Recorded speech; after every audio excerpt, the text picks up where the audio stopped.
Hello everyone, welcome to electrical department. आज के इस सेशन में आप लोगों को रिन्यूएबल सोर्स ऑफ एनर्जी यानी कि आरएसई सब्जेक्ट का मोस्ट इम्पॉर्टेंट क्वेश्चन और उनका सल्यूशन बताएंगे। आज के सेशन से आप लोगों का आरएसई का पूरा तैयारी हो जाएगा। यह सब्जेक्ट कठिन नहीं है, लेकिन एग्ज़ाम में लिखने के लिए आपके पास कंटेंट होना चाहिए, तभी आप इस एग्ज़ाम में लिखकर पास हो सकते हैं।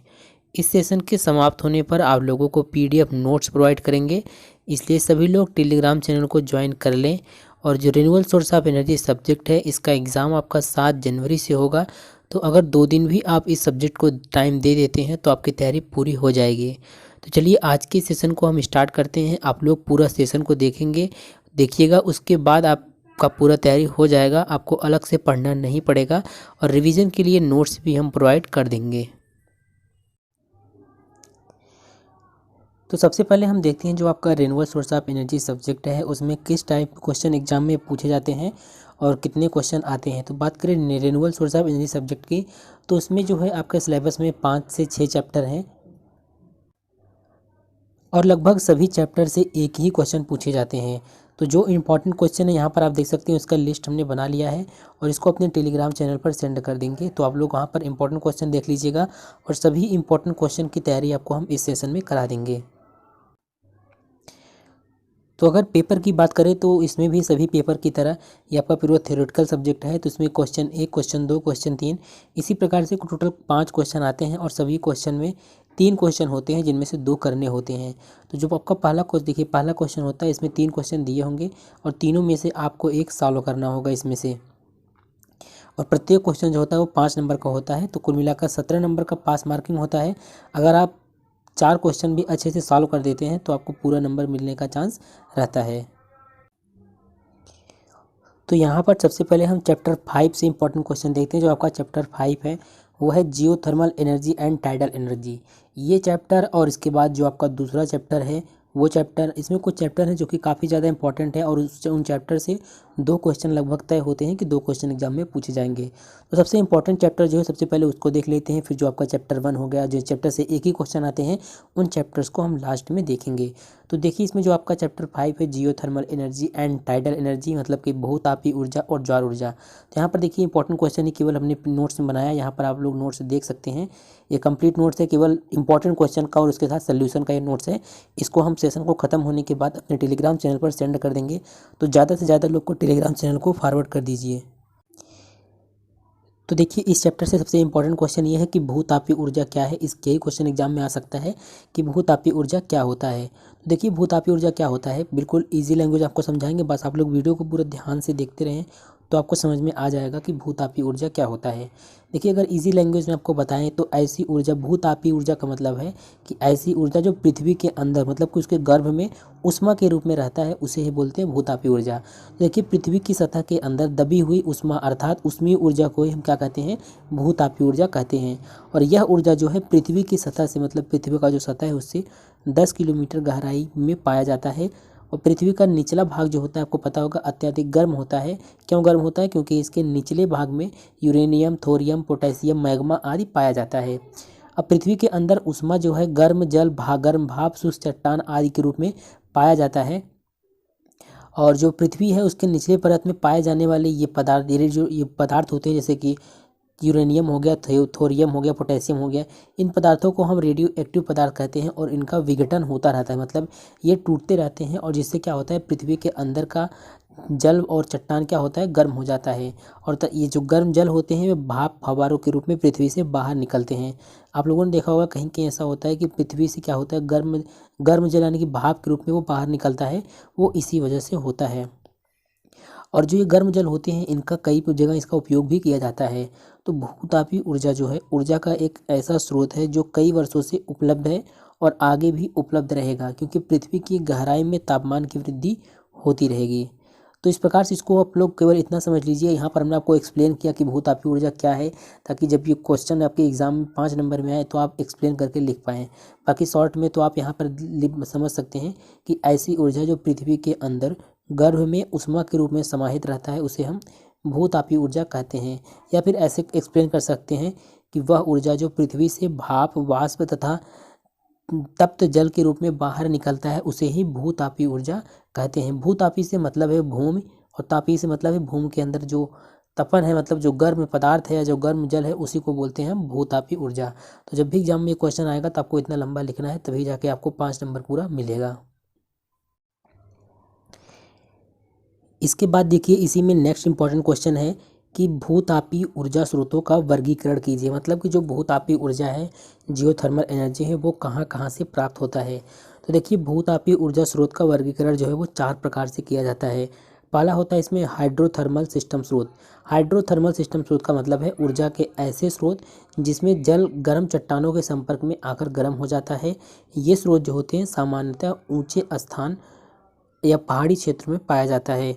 जो इस स्रोत से प्राप्त जल होता है इनका तापमान अधिक नहीं होता है। क्यों नहीं होता है? क्योंकि ये जो गर्म जल होते हैं वो चट्टान के संपर्क में आकर गर्म होते हैं, तो इनका तापमान अधिक नहीं होता है। इस स्रोत से जो ऊष्मा प्राप्त होती है वो 2 रूपों में प्राप्त होती है, गर्म जल और वाष्प के रूप में। गर्म पानी जो है वो भाप बनकर पृथ्वी की सतह पर पहुंचता है। इस वाष्प का प्रयोग हम टर्बो इलेक्ट्रिक प्लांट हो गया, इन सब में करते हैं। और जो भूतापीय ऊर्जा स्रोत का दूसरा स्रोत है वो है भूदाब स्रोत, मतलब कि जियोथर्मल प्रेशर सोर्स। देखिए भूतापीय ऊर्जा का जो भूदाब स्रोत है इसकी ये अधिक संख्या में पाए जाते हैं। इस स्रोत से प्राप्त जल व वाष्प का दाब बहुत अधिक होता है, और जब भूमि के अंदर का जो जल होता है वो तपते हुए चट्टानों के संपर्क में आता है तो भाप का निर्माण होता है, और कभी कभी ये जो भाप होता है वो चट्टानों के बीच में फंस जाता है, और उस स्थान पर इसका दाब जो होता है वो अधिक हो जाता है, और उस स्थान पर हम पाइप डालकर इस भाप को बाहर निकालते हैं, और उस भाप का प्रयोग जो है वो टरबाइन को घुमाने के लिए करते हैं। तो ये भूतापीय ऊर्जा का दूसरा स्रोत था। अब इसमें देखिए तीसरा स्रोत है शैल या चट्टान वाला स्रोत। तो पृथ्वी की गहराई में देखिए, पृथ्वी की गहराई में गर्म शुष्क चट्टान पाए जाते हैं। ये भी ऊर्जा के स्रोत होते हैं। इन चट्टानों पर जल की मात्रा जो होती है नगण्य होती है, इसलिए इन्हें शुष्क चट्टान कहते हैं, क्योंकि वहाँ पर जल की मात्रा नहीं होती है। अब यहाँ पर अधिक चट्टान होने के कारण जल यहाँ तक पहुँच नहीं पाता है।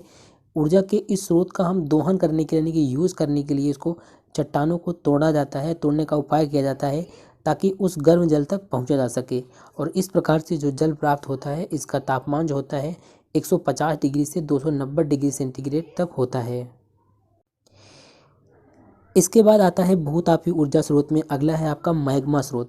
मैग्मा स्रोत क्या है? देखिए पूर्ण रूप से आंशिक, मतलब कि जैसे आप कोलगेट देखते हैं ना तो वो लिक्विड होता है ना तो वो ठोस होता है, उसी प्रकार से पूर्ण रूप से आंशिक अथवा आंशिक रूप से पिघली चट्टान को हम क्या बोलते हैं? मैग्मा बोलते हैं। तो आज तो समझ लीजिए मैग्मा किसे कहते हैं।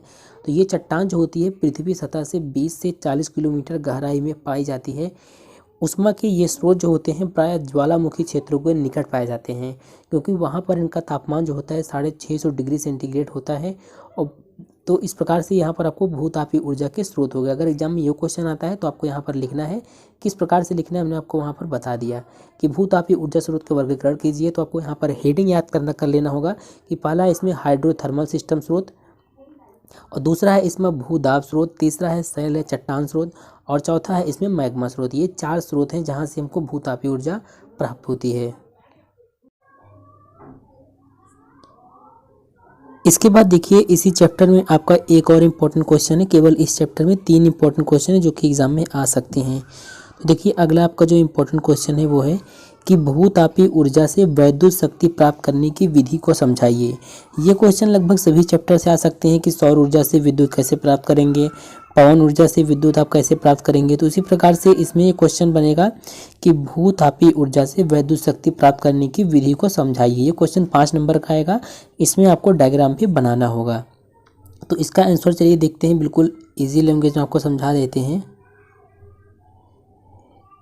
देखिए जो भूतापीय ऊर्जा है उससे अगर विद्युत शक्ति हमको प्राप्त करना है तो उसके लिए भूतापीय ऊर्जा स्रोत की आवश्यकता होगी, क्योंकि आप भूतापीय ऊर्जा से वैद्युत शक्ति प्राप्त करेंगे। मतलब जियोथर्मल एनर्जी को इलेक्ट्रिक एनर्जी में कन्वर्ट करने के लिए आपको जियोथर्मल एनर्जी सोर्स की रिक्वायर्ड होगी। इसके बाद क्या होगा? देखिए वैद्युत शक्ति हमको 2 प्रकार से प्राप्त कर सकते हैं। भूतापीय ऊर्जा स्रोत से जो वाष्प हमको प्राप्त होगा उससे सीधे टरबाइन को चलाएं, अथवा जो स्रोत से प्राप्त गर्म जल हमको प्राप्त होगा उसको बॉयलर में डालकर भाप वाष्प में परिवर्तित कर सकें। इसलिए ये सिस्टम जो होते हैं वो दो प्रकार के होते हैं। पहला जो होता है उसे बोलते हैं वाष्प प्रधान सिस्टम और दूसरा जो होता है उसे द्रव प्रधान सिस्टम बोलते हैं। तो जब ये क्वेश्चन एग्जाम में आएगा तो आपको दोनों में से किसी एक सिस्टम का एक्सप्लेनेशन करना होगा, वर्णन करना होगा। तो यहाँ पर हम वाष्प प्रधान सिस्टम का वर्णन कर रहे हैं। ठीक है, देखिए इसमें क्या होता है, ये डायग्राम जो दिया गया है इस डायग्राम को सबसे पहले आपको समझना होगा और इसी डायग्राम को आपको एग्जाम में बनाना होगा। तो इस डायग्राम का पूरा एक एक चीज़ आपको पहले समझा देते हैं। देखिए इसमें क्या है, देखिए इसमें होता है एक कुआं होता है, उस कुएं से हम शुष्क भाप को निकालते हैं और इस भाप में कुछ अन्य कण भी आ जाते हैं। अब जब इस जो भाप है बिल्कुल पूरी तरह से शुद्ध नहीं है, इसमें कुछ अन्य कण भी आ जाते हैं। तो इन कणों को हम दूर करने के लिए वाष्प को क्या करते हैं, एक सेंट्रीफ्यूगल सेपरेटर होता है, सेंट्रीफ्यूगल सेपरेटर होता है उसमें डालते हैं और इस स्टीम को इसके बाद एक टरबाइन से गुजारते हैं। यहाँ पर आप चित्र में बिल्कुल क्लियर देख पा रहे होंगे। अब जो टरबाइन के साथ जुड़ा हुआ विद्युत जनित्र है उसी से विद्युत शक्ति का उत्पादन होता है। अब यहाँ पर आप बिल्कुल देख सकते हैं कैसे किस प्रकार से मतलब कि विद्युत शक्ति प्राप्त किया जा रहा है जियोथर्मल एनर्जी का यूज़ करके। अब देखिए जो प्लांट होता है, मतलब कि इसको हम प्लांट बोलेंगे जहाँ से इलेक्ट्रिक एनर्जी को हम कन्वर्ट करते हैं। इसमें क्या क्या होता है, सबसे पहले इसमें एक भाप का कुआं चाहिए होता है, इसके बाद एक सेंट्रीफ्यूगल सेपरेटर चाहिए होता है जो शुष्क भाप को शुद्ध करता है, इसके बाद इसमें स्टीम चाहिए होता है, फिर इसके बाद स्टीम टरबाइन, इसके बाद कंडेंसर जो कि मतलब कि गर्म भाप जो होता है उसको ठंडा करके पुनः भाप बनने के लिए भेजता है, इसके बाद इसमें एक पंप होता है और एक कूलिंग टावर होता है। तो यहाँ पर देखिए जो भाप होता है भाप के कुएं का तापमान जो 200 डिग्री सेंटीग्रेड होता है और जो अन्य कण को सेपरेट करता है तथा प्रेशर भी बनाता है। अब टरबाइन में क्या होता है, भाप का प्रसार होता है और कंडेंसर में भाप का प्रवेश होता है और पंप के माध्यम से कूलिंग टावर में जाता है और इसमें वाष्प जल बनता है। यहाँ पर हमने बिल्कुल शॉर्ट में लिख दिया, लेकिन अगर आप इसको एक्सप्लेन करके मतलब कि बड़ा लिखना चाहें तो लिख सकते हैं इंपॉर्टेंट पॉइंट की सहायता से। तो पॉइंट हमने बना दिया है कि भाप के कुएं का तापमान 200 डिग्री सेंटीग्रेड होना चाहिए और टरबाइन में क्या होता है, भाप का प्रसार होता है और कंडेंसर में क्या होता है, भाप का प्रवेश होता है और जो पंप के माध्यम से कूलिंग टावर में जाता है और इसमें वाष्प जल बनता है और जो इसकी इफिशियंसी मतलब इसकी दक्षता जो होती है वो 40% होती है। इतना लिख के आपको ये डायग्राम बना देना होगा, आपको पूरा नंबर मिल जाएगा। तो ये काफ़ी इंपॉर्टेंट क्वेश्चन है, आप लोग ध्यान से देख लीजिएगा और बाकी जब PDF भेज देंगे तो आप लोग को रिवीजन में सहायक होगा। अब देखिए इसमें आपका जो तीसरा चैप्टर है वाइंड एनर्जी, उससे एक इंपॉर्टेंट क्वेश्चन हमने लिया है कि वाइंड एनर्जी मतलब कि वायु ऊर्जा से आप क्या समझते हैं, इसका क्या महत्व है और इसके मेरिट यानी कि इसके गुण व दोष को लिखिए। तो इस प्रकार का क्वेश्चन आएगा तो आप लोगों को पता होगा कि वाइंड एनर्जी वायु ऊर्जा किसे कहते हैं, लेकिन लिखने के लिए जब कंटेंट नहीं होता है तो आप गलत लिख देते हैं। तो यहाँ पर देखिए वाइंड एनर्जी को पूरा अच्छे से समझा देते हैं कि वाइंड एनर्जी होता क्या है। देखिए जो बहती हुई वायु होती है जिसमें मतलब बहती वायु मतलब वायु ऐसी जो मतलब जिसमें गति हो, तो बहती वायु से उत्पन्न की गई जो ऊर्जा हम उत्पन्न करते हैं उसे गतिज ऊर्जा कहते हैं। आप लोगों ने पवन चक्की देखा होगा, उसको वायु की सहायता से चलाया जाता है और उस प्रकार से जो ऊर्जा हमको मिलती है उसी को बोलते हैं एक गतिज ऊर्जा। और वायु जो होता है एक नवीकरणीय ऊर्जा स्रोत है। आपने देखा होगा पवन ऊर्जा प्राप्त करने के लिए हम हवादार जगहों पर क्या लगाते हैं, वाइंड मिल को लगाते हैं और जिसके द्वारा हम वायु को गतिज ऊर्जा को यांत्रिक ऊर्जा में बदल लेते हैं और जो यांत्रिक ऊर्जा मतलब मैकेनिकल एनर्जी को कन्वर्ट करते हैं उसी को हम जनरेटर की मदद से विद्युत ऊर्जा में बदल देते हैं। इसका इंपॉर्टेंस क्या है, इसका इंपॉर्टेंस यह है कि यह एक नवीकरणीय स्रोत है और यह हमको मुफ्त में उपलब्ध होता है और सस्ता और भरोसेमंद होता है और इसकी वजह से प्रदूषण को नहीं होता है। इसकी डीमेरिट की बात करें, इसके मतलब हानि क्या है, तो इस स्रोत को प्राप्त करने के लिए हमें उचित जगह का चयन करना होता है जो कि शहरों से दूर खुले स्थान में करना पड़ता है और जो वायु का वेग होता है अगर उसमें बदलाव आता है तो इस प्रक्रिया के लिए ये हानिकारक होता है। तो अगर वायु ऊर्जा के बारे में आता है एग्जाम में तो आपको इतना लिखना होगा।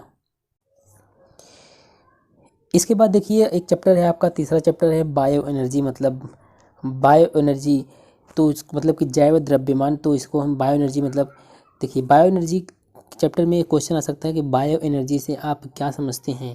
तो देखिए जो इसमें क्वेश्चन आएगा बायोमास यानी कि जैव मात्रा, तो जो जैव मात्रा यानी कि बायोमास जो होता है यह ऊर्जा का नवीकरणीय स्रोत होता है। देखिए इसका मतलब क्या होता है, बायोमास का मतलब पेड़ पौधे हो गए, जंतु के शरीर में जो स्थित पदार्थ हैं उन्हीं को हम जैव द्रव्यमान या जैव मात्रा कहते हैं। उदाहरण के लिए लकड़ी हो गया, कृषि का अपशिष्ट पदार्थ अपशिष्ट हो गया, पेड़ पौधे से बना ईंधन जो होता है इन सब के स्रोत होते हैं। अब क्वेश्चन में अगर ये आता है तो लिखना है आपको। और बायो एनर्जी के अलावा पूछेगा कि बायोमास कन्वर्जन टेक्नोलॉजी, मतलब ये क्वेश्चन कई बार एग्जाम में पूछा गया है कि बायोमास को ऊर्जा में कैसे परिवर्तन करते हैं, इसी को बोलते हैं बायोमास कन्वर्जन टेक्नोलॉजीज। तो देखिए बायोमास को ऊर्जा के अन्य रूप में बदलने के लिए हम इनका उपयोग कर सकते हैं। बायोमास से बायो ईंधन बनाने की बहुत सी तकनीकें उपलब्ध हैं। कुछ तकनीकें बहुत सरल एवं आसानी से समझी जाने वाली हैं। तो पहला इसमें आता है ताप अपघटन, मतलब पायरोलाइसिस। तो ताप अपघटन क्या है? ताप अपघटन वह प्रक्रिया है जिसमें बायोमास को हम वायु की अनुपस्थिति में जलाते हैं और इस प्रक्रिया में हमको H2 CO2 N2 आदि गैसें उत्पादित होती हैं। और दूसरा इसका मेथड होता है बायोमास को कन्वर्जन करने का डायरेक्ट कंब्यूशन। डायरेक्ट कंब्यूशन मतलब कि प्रत्यक्ष दहन।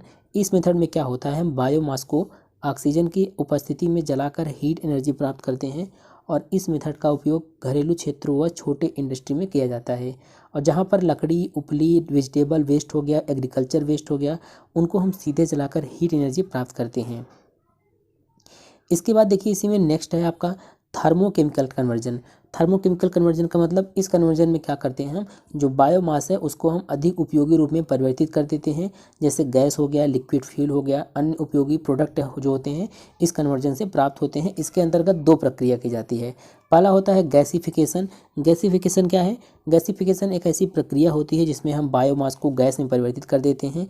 जैसे N2 हो गया, CO2 हो गया, H2 हो गया। इसमें अब लास्ट है आपका जो कन्वर्जन करने का टेक्नोलॉजी है वो लास्ट है बायोकेमिकल कन्वर्जन। तो बायोकेमिकल कन्वर्जन क्या है? इस प्रक्रिया में क्या होता है, बैक्टीरिया बायोमास को गैस, लिक्विड फ्यूल, बायोगैस आदि में परिवर्तित कर देते हैं। तो ये भी आपका एक इंपॉर्टेंट क्वेश्चन ही था। अब हम अगला नेक्स्ट इंपॉर्टेंट क्वेश्चन देखते हैं। आप लोग इसको तैयार करते चलिए और अच्छे से समझते चलिए। अब जो नेक्स्ट इंपॉर्टेंट क्वेश्चन है आपका कि भारत में वर्तमान ऊर्जा का दृष्टिकोण क्या है। ये क्वेश्चन जो है चैप्टर 1 से है और ये काफ़ी इंपॉर्टेंट क्वेश्चन है और कई बार एग्जाम में पूछा भी गया है कि भारत में वर्तमान ऊर्जा का दृष्टिकोण क्या है। तो देखिए इसका बिल्कुल इजी लैंग्वेज में इसका आंसर आप देख लीजिए, बिल्कुल समझ में आ जाएगा आपको। देखिए वर्तमान में क्या है कि भारत में वर्तमान ऊर्जा का दृष्टिकोण का मतलब होता है कि इस समय भारत में ऊर्जा का क्या सिनेरियो है, यही आपको इस क्वेश्चन में लिखना है। देखिए वर्तमान में भारत में विद्युत उत्पादन की कुल क्षमता जो है वो 3.5 लाख मेगावाट से अधिक है और भारत जो है विश्व का 5वां सबसे बड़ा विद्युत उत्पादक देश है तथा छठा सबसे बड़ा उपभोक्ता है, मतलब कंज्यूमर भी है छठे नंबर पर और उत्पादन में भारत देश 5वें नंबर पर है। भारत में सबसे अधिक विद्युत उत्पादन जो है थर्मल पावर प्लांट से 73%, जो विद्युत ऊर्जा का उत्पादन होता है 73% थर्मल पावर प्लांट से होता है। भारत ने लक्ष्य रखा है कि 2022 तक 100 गीगावाट सौर ऊर्जा, 75 गीगावाट पवन ऊर्जा का उत्पादन करेगा। इसके बाद देखिए भारत में सौर ऊर्जा को अधिक बढ़ावा दिया जा रहा है। भारत में सौर ऊर्जा का 10,000 मेगावाट से अधिक है। जनसंख्या वृद्धि के साथ ही ऊर्जा की मांग में भी वृद्धि होती है। इनकी आवश्यकताओं को पूर्ति करने के लिए आने वाले समय में सौर ऊर्जा, पवन ऊर्जा का सबसे अधिक प्रयोग किया जाएगा। यदि भारत में सौर ऊर्जा का इस्तेमाल बढ़ाया जाए तो इससे जीडीपी दर जो है वो बढ़ेगा और भारत जो है सुपर पावर बनने की राह पर अग्रसर होगा। तो ये था भारत में वर्तमान ऊर्जा का दृष्टिकोण क्या है और यहाँ पर हमने एक डायग्राम बनाया है। इस डायग्राम की सहायता से आप लोग और एक्सप्लेन कर सकते हैं। तो यहाँ पर इस डायग्राम में देख सकते हैं ये भारत में पूरा क्या सिनेरियो है। यहाँ पर दर्शाया गया है कि 63% ऊर्जा का उत्पादन थर्मल से होता है, 23% रिन्यूएबल है, 2% न्यूक्लियर है और 23% जो है हाइड्रो है। इसी प्रकार से दूसरे चित्र में देख सकते हैं आप लोग, यहाँ पर 63% वाइंड एनर्जी से, 10% स्मॉल हाइड्रो से, 16% सोलर से और 11% बायोमास से ऊर्जा का उत्पादन किया जाता है। तो ये डायग्राम आप बना देंगे एग्जाम में और थोड़ा सा इसके बारे में लिख देंगे, आपको पूरा नंबर मिल जाएगा। अब देखिए पहले चैप्टर में एक और इम्पॉर्टेंट क्वेश्चन है कि भारत में ऊर्जा का भी हमने वर्तमान ऊर्जा का दृष्टिकोण देखा। अब इसमें देखिए क्वेश्चन है कि भारत में ऊर्जा के भविष्य का दृष्टिकोण बताइए कि भविष्य में ऊर्जा का सिनेरियो क्या होगा भारत में, इसके बारे में आपको लिखना होगा। इसी टाइप के क्वेश्चन एग्जाम में पूछे जाएंगे। तो देखिए भारत जो है एक ऐसा देश है जो विकट ऊर्जा की कमी का सामना कर रहा है। भारत को नॉन कन्वेंशनल एनर्जी मतलब कि वैकल्पिक ऊर्जा स्रोत पर अधिक बल देना चाहिए। नॉन कन्वेंशनल एनर्जी जो है, नॉन कन्वेंशनल एनर्जी की भविष्य में क्या स्थिति होगी, फ्यूचर प्रोस्पेक्टस कहलाता है। और देखिए सोलर एनर्जी का फ्यूचर प्रोस्पेक्टस क्या है, भविष्य में इकोनॉमिक होगा। Future prospect of wind energy, turbine का निर्यात, इसके बाद यहाँ पर आप देख सकते हैं सबको यहाँ पर हमने इंपॉर्टेंट पॉइंट कर करके लिखा है। इन सभी को आप लोग एक्सप्लेन करके लिख सकते हैं। देखिए फिर ओटेक एनर्जी का क्या होगा, फ्यूचर प्रोस्पेक्ट टेम्परेचर डिफरेंस से उत्पन्न होता है। और जो फ्यूचर प्रोस्पेक्ट रिवर एनर्जी का स्मॉल हाइड्रो प्लांट लगाकर ऊर्जा का उत्पादन कर सकते हैं। तो इस प्रकार से आपको इसको डिटेल में लिखना है, यहाँ पर हमने पॉइंट करके लिख लिया है ताकि आप लोग एक्सप्लेन करके लिख सकें। इसके बाद देखिए इसी में एक और इम्पॉर्टेंट क्वेश्चन है, क्वेश्चन नंबर 3 करके, कि भारत में सेक्टर वाइज एनर्जी कंजप्शन क्या है, मतलब कि किस सेक्टर में कितना एनर्जी कंज्यूम किया जा रहा है, इसको आपको लिखना है। देखिए भारत में क्या है, अलग अलग सेक्टर जैसे इंडस्ट्री हो गया, डोमेस्टिक हो गया, एग्रीकल्चर हो गया आदि जो है अलग अलग प्रतिशत में ऊर्जा की खपत करते हैं। अगर घरेलू की बात करें मतलब घरों में, तो जो डोमेस्टिक कंज्यूमशन है भारत में 70% ऊर्जा की खपत करता है। डोमेस्टिक में आपका कमर्शियल और नॉन कमर्शियल दोनों आ जाता है। और इंडस्ट्रियल कंज्यूमशन की बात करें, जो इंडस्ट्री वगैरह है वो 49% ऊर्जा की खपत करते हैं। और जो ट्रांसपोर्ट कंज्यूमशन की बात करें वो 22% ऊर्जा की खपत करते हैं। जो मतलब घर शहर में भारत देश में जो यातायात के साधन है वो 22% ऊर्जा की खपत करते हैं। और जो एग्रीकल्चर कंज्यूमशन है वो 5% है। और अदर में जो है वो 14% है। तो आपको ये याद रखना है। और इसके बाद यहाँ पर जैसे हेडिंग डाला है कि घरेलू कंज्यूमशन मतलब कितना खपत होता है, घरेलू खपत करके हेडिंग डालेंगे। उसके बाद डिटेल में लिख देंगे कि घरों में मतलब किस किस जगह ऊर्जा की खपत होता है। इसके बाद इंडस्ट्री में 3-4 इंडस्ट्री के नाम लिखेंगे, वहाँ पर ऊर्जा का खपत कितना होता है, इस प्रकार से आपको लिखना है। और यहाँ पर जो आपको डायग्राम यहाँ पर देख रहे हैं, इस डायग्राम को बिल्कुल आपको बना देना है। डायग्राम से क्या होता है, बिल्कुल ईजिली क्लियर हो जाता है कि आप समझाना क्या चाहते हैं। यहाँ पर देख सकते हैं 49% जो है इंडस्ट्री का है, 22% ट्रांसपोर्ट का है, डोमेस्टिक का 10% है, और डोमेस्टिक का जो है 10% है, अदर में 14% है, और एग्रीकल्चर में 5% है।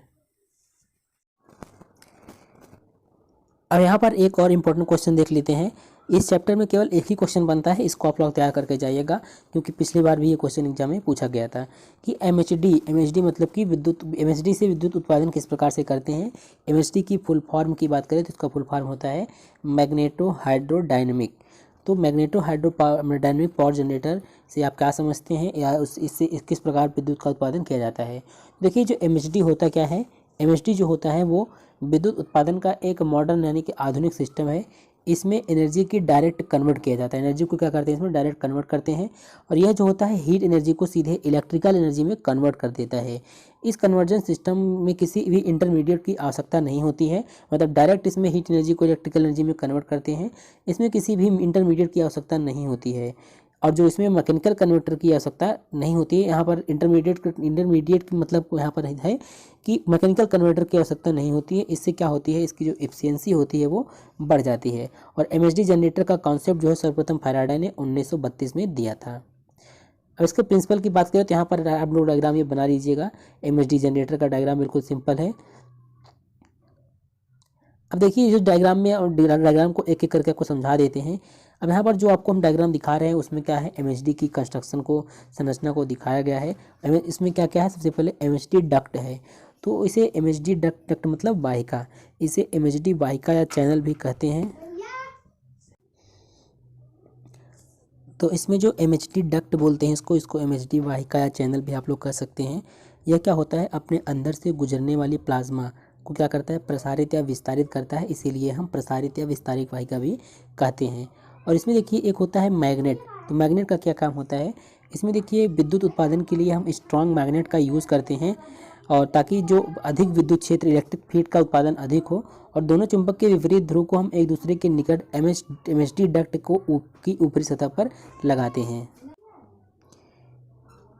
इसमें जो नेक्स्ट इंपॉर्टेंट पॉइंट है वो ये है कि इसमें तप्त आयनित गैस प्लाज्मा क्या होता है। जो प्लाज्मा देखो इसमें प्लाज्मा ही मेन होता है, यह कार्यकारी आपका तरल पदार्थ का कार्य करता है। इसमें जो इलेक्ट्रोड होते हैं वो देखिए विपरीत आवेश वाले इसमें 2 इलेक्ट्रोड होते हैं, और इसमें इन्वर्टर भी लगा होता है। यह एमएचडी द्वारा जो उत्पन्न डीसी होता है उसको एसी में बदल देता है। देखिए जो आयनित गैस अर्थात प्लाज्मा होता है उसको हम जीवाश्म ईंधनों को हाई प्रेशर पर जलाकर प्राप्त करते हैं। इस हाई टेम्परेचर व हाई प्रेशर आयनित गैस को ही हम क्या बोलते हैं, प्लाज्मा बोलते हैं। इसके हम वर्किंग प्रिंसिपल की बात करें तो आपने फैराडे का नियम पढ़ा होगा, बिल्कुल उसी सिद्धांत पर यह कार्य करता है। तो यह जो है फैराडे के विद्युत चुंबकीय प्रेरण सिद्धांत पर कार्य करता है, जिसके अनुसार यदि किसी शक्तिशाली चुंबकीय क्षेत्र में आयनित गैस यानी कि प्लाज्मा को अगर हम तीव्र गति से गुजारते हैं तो उससे क्या होता है, एक डीसी उत्पन्न होता है। और इस प्रकार का इलेक्ट्रिसिटी जनरेट करने वाले प्लांट को ही हम क्या बोलते हैं, एमएचडी बोलते हैं। अब इसके वर्किंग की बात करें तो आप जो लोग चित्र में देख पा रहे होंगे कि आयनित गैस को हम शक्तिशाली चुंबकीय क्षेत्र के अंदर रखी हुई डक्ट में से क्या करते हैं, तीव्र गति से प्रवाहित और प्रसारित करते हैं। इससे वाहिका के अंदर क्या होता है, फैराडे के नियमानुसार डीसी उत्पन्न हो जाता है, जिसे इलेक्ट्रोड द्वारा एकत्रित कर लिया जाता है और एसी प्राप्त करने के लिए हम इन्वर्टर का यूज़ करते हैं।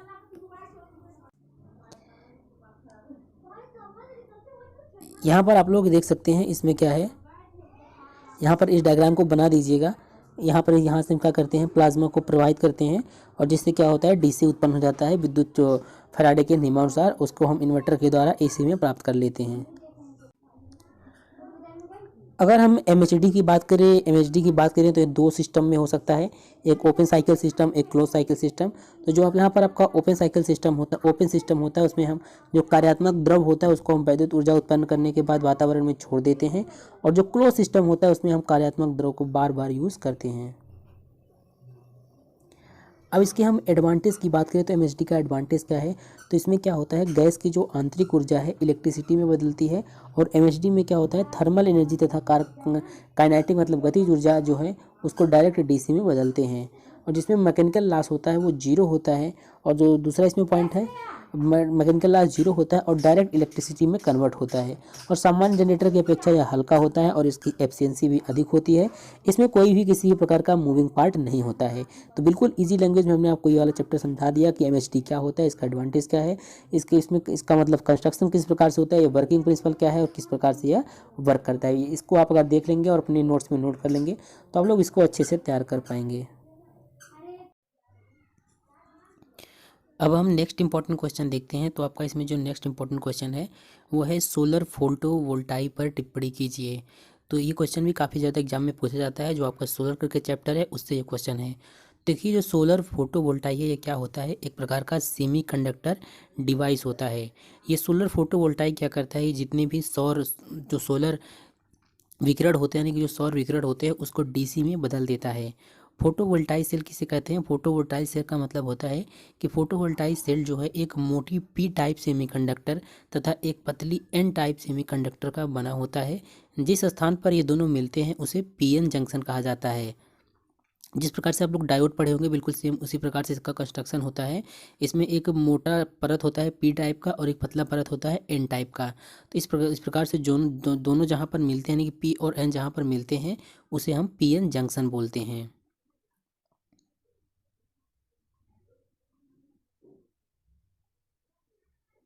अब देखिए यहाँ पर आप देख सकते हैं, जब क्या है, यहाँ पर इमेज में आप देख सकते हैं एक सोलर फोटोवोल्टाइक का हमने चित्र दिखाया है। ये पूरा उसका डायग्राम है, ये डायग्राम भी आप लोग एग्जाम में बना दीजिएगा।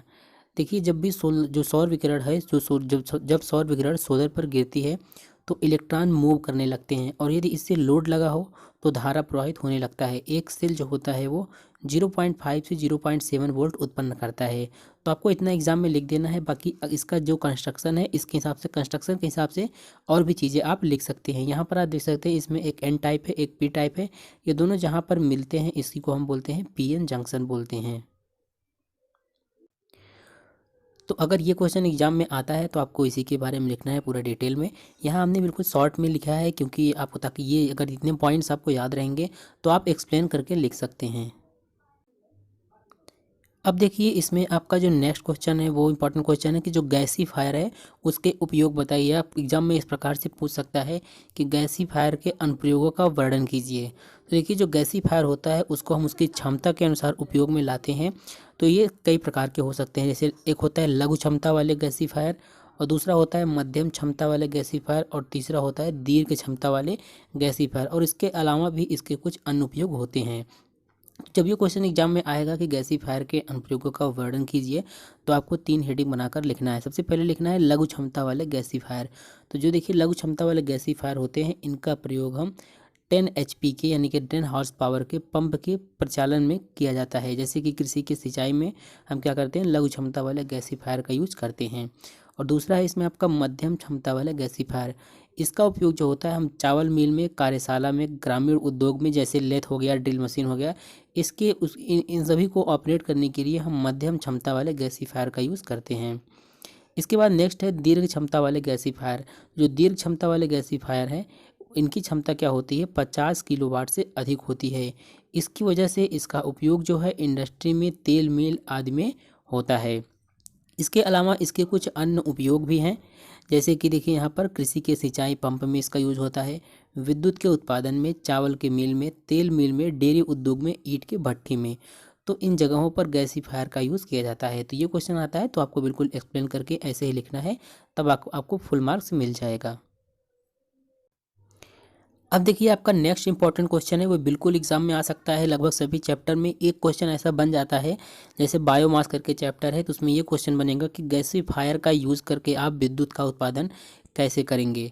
ठीक है, तो ये क्वेश्चन जैसे अगर उस वाइंड एनर्जी वाला चैप्टर है तो इसमें ये क्वेश्चन बन सकता है कि वायु ऊर्जा को हम विद्युत ऊर्जा में कैसे बदलेंगे, क्योंकि इन ऊर्जाओं का यूज़ हम क्या करते हैं, इलेक्ट्रिक में कन्वर्ट करते हैं। उसके बाद इलेक्ट्रिक से कई सारे मशीन्स होते हैं, उसको हम चलाकर अपना कार्य कर सकते हैं। तो यहाँ पर एग्जाम में ये क्वेश्चन पूछा जा सकता है कि गैसीफायर के प्रयोग से विद्युत का उत्पादन कैसे करते हैं, या फिर power generation system using gasifier, इस प्रकार के क्वेश्चन एग्जाम में आ सकता है।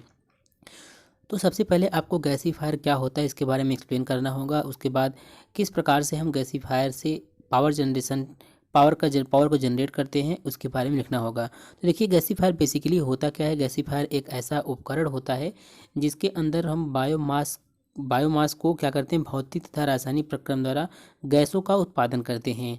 अब गैसीफायर में हम गैस का उत्पादन कैसे करते हैं, किस चीज़ का गैस बनता है उसमें।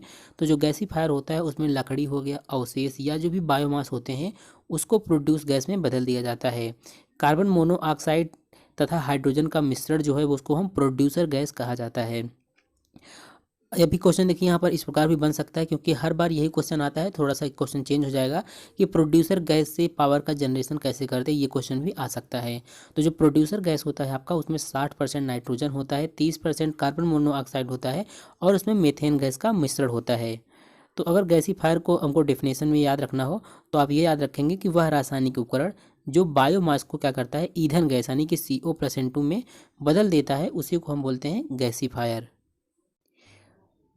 तो गैसीफायर के बारे में एक्सप्लेन करने के बाद आपको ये डायग्राम बना देना है। ये डायग्राम ये दर्शाता है कि किस प्रकार से हम गैसीफायर का यूज़ करके प्रोड्यूसर गैस जनरेट करते हैं। तो यहाँ पर देख सकते हैं, यहाँ पर कुछ गैसीफायर एजेंट हैं और यहाँ से स्टीम दिया जाता है, और यहाँ पर कुछ सॉलिड फ्यूल हैं। यही सॉलिड फ्यूल क्या करते हैं, प्रोड्यूसर गैस उत्पन्न करते हैं।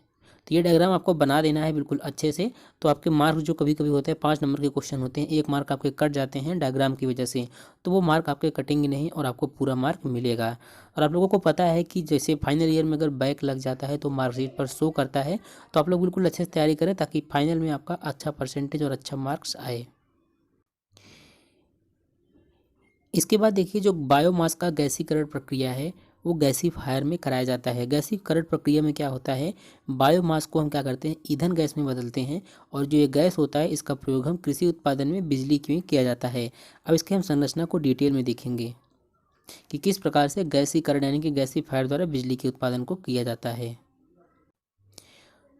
तो यहाँ पर आप लोग डायग्राम देख सकते हैं, ये काफ़ी इंपॉर्टेंट डायग्राम है कि गैसीफायर से विद्युत का उत्पादन कैसे करते हैं। तो यहाँ पर देख सकते हैं, यहाँ पर कुछ जैसे वुड है या कंबेशन है, गैस है, यहाँ से स्टीम है और ये टरबाइन है, और यहाँ से हमको विद्युत प्राप्त होता है। तो कंस्ट्रक्शन बिल्कुल देख सकते हैं आप किस प्रकार से बना है, इसको हम समझा देते हैं एक बार। देखिए ध्यान से समझिए, इसमें क्या होता है, एक चैम्बर होता है, उस चैम्बर में बायोमास को डाला जाता है और उसी चैम्बर में गैसीकरण प्रक्रिया होती है। अब गैसीकरण प्रक्रिया में हमने क्या बताया था कि विभिन्न प्रकार की गैस प्राप्त होती हैं। तो गैसीकरण प्रक्रिया के बाद क्या होता है, कई प्रकार की गैस प्राप्त होती है। गैसीफायर में क्या होता है, सबसे मुख्य होता है प्रोड्यूसर गैस। प्रोड्यूसर गैस क्या होता है, यह एक ज्वलनशील गैस होता है और इस गैस को क्या करते हैं, हम ठंडा करते हैं। इसके बाद इसकी सहायता से बॉयलर के पानी को गर्म करते हैं जिससे स्टीम उत्पन्न होता है। अब इस स्टीम पर क्या करते हैं, टरबाइन पर जो स्टीम होता है उसको हम पर टरबाइन पर गिराते हैं जिससे जनरेटर जुड़ा होता है, यानी कि जो आपका टरबाइन है वो जनरेटर से जुड़ा होता है। जब टरबाइन पर गिराते हैं तो टरबाइन चलने लगता है, इससे जनरेटर से जुड़ा होता है क्योंकि, तो इससे विद्युत की प्राप्ति हो जाती है। जो एक गैसीफायर होता है उसकी क्षमता जो होती है 3 किलोवाट से 500 किलोवाट हो सकता है। इसका प्रयोग हम ग्रामीण क्षेत्रों में विद्युतीकरण के लिए किया जाता है। गैसीफायर का मतलब यही होता है, आप बिल्कुल शॉर्ट में समझ लीजिए कि बायोमास को सुखाते हैं प्लस उसका अपघटन, उसका अपचयन, उसके बाद उसका ऑक्सीडेशन के बाद हमको उसी को गैसीफायर बोला जाता है। और गैसीफायर की प्रक्रिया में मुख्यतः प्रोड्यूसर गैस प्राप्त होता है।